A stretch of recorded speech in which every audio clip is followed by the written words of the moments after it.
Hi friends, तुम्हा सर्वांचं पुन्हा एकदा सहर्ष स्वागत. आज आपण घटक चाचणी क्रमांक 1 इयत्ता 8वी समाजशास्त्राचा पेपर पाहूया. तर ही जी चाचणी आहे साधारणपणे 21 ते 23च्या दरम्यान होण्याची शक्यता आहे. 21 ऑगस्ट ते 23 ऑगस्ट. तर पहिला प्रश्न बघा, योग्य पर्याय निवडून विधाने पूर्ण करा. 20व्या शतकातील आधुनिक तंत्रज्ञानाचा एक आगळा आविष्कार म्हणजे चित्रपट होय. पोर्तुगीज, डच, फ्रेंच आणि ब्रिटिश हे भारतीय किंवा भारताची बाजारपेठ काबीज करण्याच्या सत्तास्पर्धेत उतरले. संकल्पना चित्र पूर्ण करायचं. इतिहास साधनांचे प्रकार. तर इतिहास साधने ही भौतिक, लिखित आणि मौखिक स्वरूपाची असतात. इथं तल आणि खलसुद्धा पहिली विनंती आहे बघा. यानंतर 1857च्या स्वातंत्र्य लढ्याचे नेतृत्व केलेली लोक बघा, तर कुंवर सिंह, बहादूर शाह, तात्या टोपे आणि नानासाहेब पेशवे. पुढचा प्रश्न आहे, सहकारण स्पष्ट करा. प्लासीच्या लढाईत सिराजउद्दौलाचा पराभव झाला. इसवी सन 1757मध्ये इंग्रजांनी नवाबावर चाल केली. दोन्ही सैन्यांची प्लासी येथे गाठ पडली. आधी ठरल्याप्रमाणे मीर जाफरच्या नेतृत्वाखाली नवाबाचे लष्कर युद्धात न उतरल्यामुळे सिराजउद्दौलाचा या प्लासीच्या लढाईत पराभव झाला. इथं प्लासी हवं बघा, चुकून ते झालं आहे. इथं प्लासी आहे बरोबर. पुढचा प्रश्न बघा, भारतातील शेतकरी कर्जबाजारी झाले. तर याच्या मागचं कारण बघा, व्यापारी व दलाल शेतकऱ्यांची अडवणूक करून वाजवीपेक्षा कमी दराने माल खरेदी करत. शेतसारा भरण्यासाठी प्रसंगी जमिनी सावकाराकडे गहाण टाकून कर्ज घ्यावे लागे. त्यामुळे इंग्रजांच्या काळात भारतातील शेतकरी कर्जबाजारी झाले.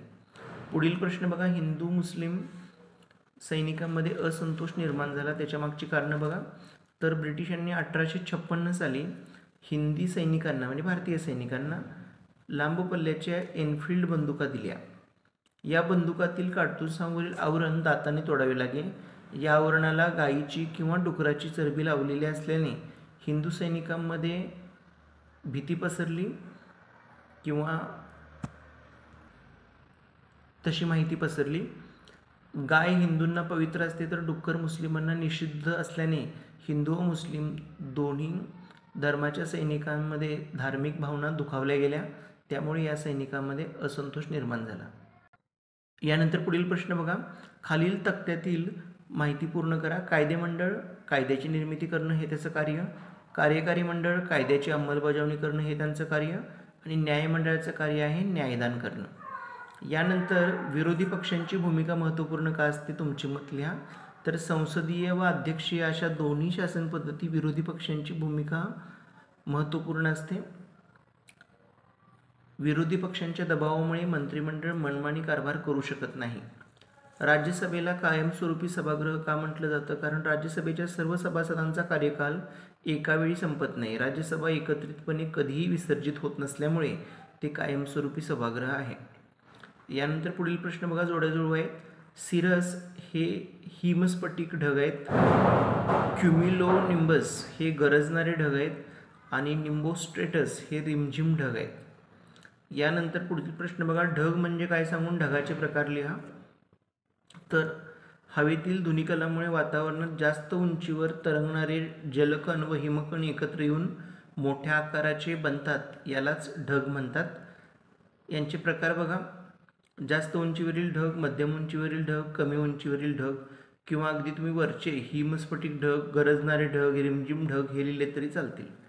प्रावरणाला दुर्बलावरण असे का म्हणतात, तर प्रचंड दाब आणि उष्णता यामुळे प्रावरणात अंतर्गत हालचाली होतात व परिणामी भूपृष्ठावर भूकंप, ज्वालामुखी, पर्वत निर्मिती, द्रोणी निर्मिती यासारख्या प्रक्रिया घडतात. यालाच दुर्बलावरण असे म्हणतात.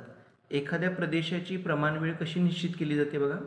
एखाद्या प्रदेशातील अतिपूर्वेकडील रेखावृत्ताच्या आणि अतिपश्चिमेकडील रेखावृत्ताच्या स्थानिक वेळात सुमारे 2 तासांहून अधिक कालावधीचा जर फरक असेल, अशा प्रदेशात एकापेक्षा अधिक प्रमाणवेळांचा वापर केला जातो.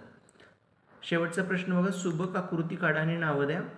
2 आहेत इथं, पृथ्वीचे अंतरंग आणि पृथ्वीचे चुंबकावरण. तर इथं फक्त तुम्हाला एकच आकृती मी काढून दाखवले, पृथ्वीचे अंतरंग.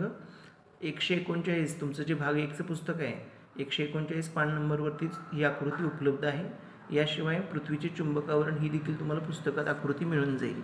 ती बघा आणि तिचे नामनिर्देश म्हणजेच आकृत्यांना नावं कशी आहेत ती देखील बघून घ्या. अशा प्रकारे आपला हा पेपर पूर्ण झाला. काही शंका असेल तर कमेंट बॉक्समध्ये टाका. व्हिडिओ आवडला असेल तर लाईक शेअर सबस्क्राईब करा. धन्यवाद. थँक्यू.